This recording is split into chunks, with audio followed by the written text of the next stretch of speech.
Hello, my name is Janet Gershen-Siegel and I'm an author, and today I would like to read to you Chapter 3 of my book, Revved Up. Straw 3, The Midnight Weed Whacker.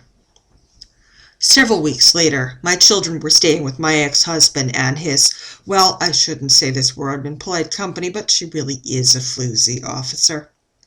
In any event, they were there, and so I took my parents out for a wholesome supper at a fine restaurant, and then we headed back for an evening's entertainment of tea and conversation. It had been rainy, do you recall? No? Well, it had been.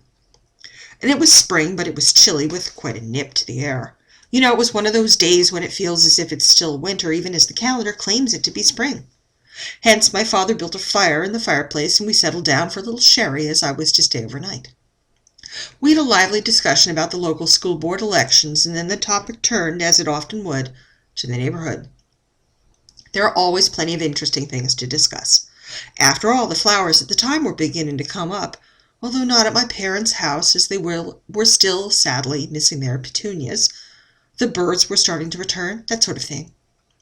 The block's birding society was getting together their spring, summer, autumn schedule, which normally includes a potluck lunch and several busy weekends' worth of activities.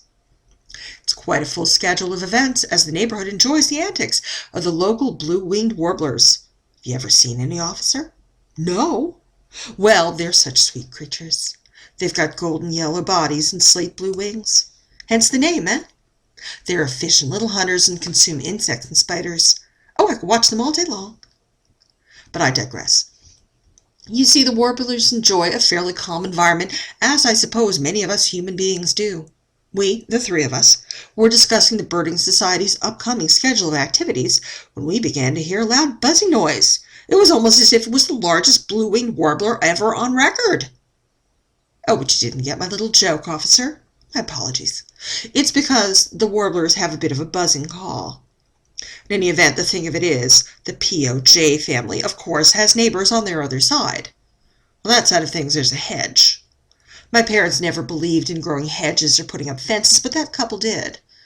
I'm not quite sure why, although it may have had a bit to do with the previous owners of the POJ's family's home failing to pay their property taxes. Some of the upkeep may have suffered as well. And so on the other side's family, they grew a boxwood hedge. In any event, we all went outside rather quickly, as did everyone else. My father was a tad inebriated from all the sherry, it seems. So I had to corral him. Well, can you guess what we saw? No? Oh, that's all right, officer. You weren't there, after all. What we saw was that the hedge was being trimmed by the man of the house. The POJ family house, of course. It was one of those string weed whackers. My, isn't that not a word? It's one of those things. Well, the hedge was becoming rather uneven, and so we all called for him to cease and desist. We asked politely. Nothing to be done is worth doing unless you do it politely, of course. So that's what we did. But I don't know how appreciated that all was. In any event, I took my parents back inside, and their neighbors all retreated to their homes. We had some more sherry, and then we all retired. It was late, maybe 9:30 or so. That's certainly late enough for me. As usual, we slept well until it was. I checked the cuckoo clock in the hallway just to be sure, officer.